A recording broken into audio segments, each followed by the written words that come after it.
to saying we knew this was going to be a challenge coming into it, as you guys did. You're up for any challenge, but this was a tough ask after playing North Carolina Wednesday. Yeah, absolutely a tough ask, but honestly, I think you see the respect teams give us. They just drop off, they create a block, they try and hit us on transition. Congratulations to them. They play a brand of football, soccer that is very effective for their game. I was really proud of the team, and that's painful to say when we lose. I'm hurting right now. These are easier to do when we win. But yeah, again, I am proud of the team. They play a kind of soccer that we can be really proud of, and we've got to get more shots. I think that was the biggest thing. We just didn't. We had a lot of possession in dangerous areas, but we've got to be more effective and more ruthless in front of the net. I know everyone wants to make excuses. The WICC playing it, it's fun, but it does make it really challenging now when you're trying to push toward Shield and playoff time. But I know you're one game at a time, and it's not going to be a big deal.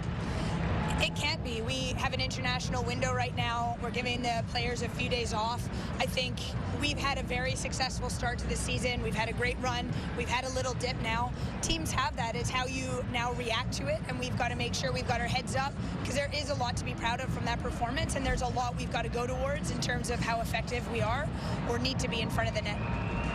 We've seen a lot of different formations, different looks from the group this year. So moving forward into the playoff push, pushing for the Shield, are you looking to find a formation or continue to look at different formations for different opponents depending on what personnel you're putting on the field?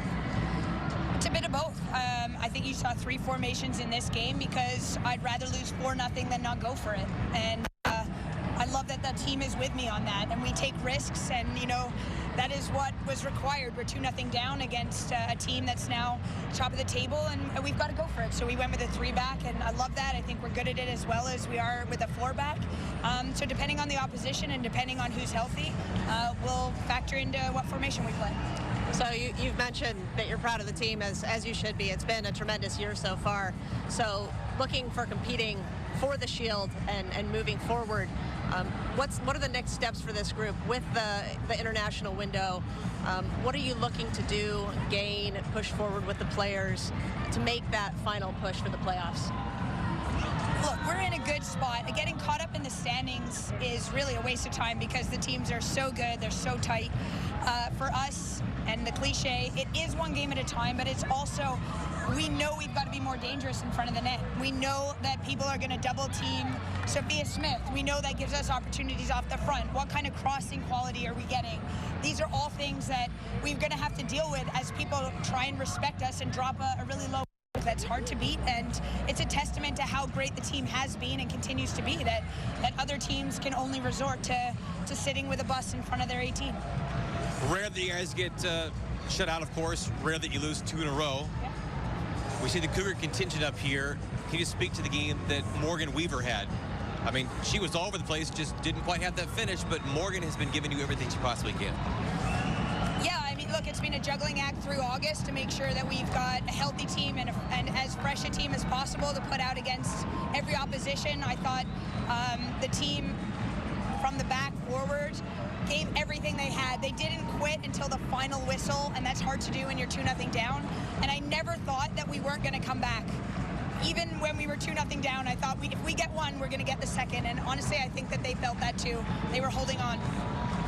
So now we look at a 2-week break until you do back-to-back weekends on the road, then back-to-back games here in 1 week span.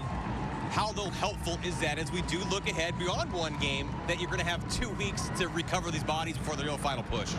Yeah, there's the recovery of the bodies, but also the recovery of the minds. We've given them a lot since the beginning of the season. We've challenged them. We've put them in different positions. We've made them ask them to do different things.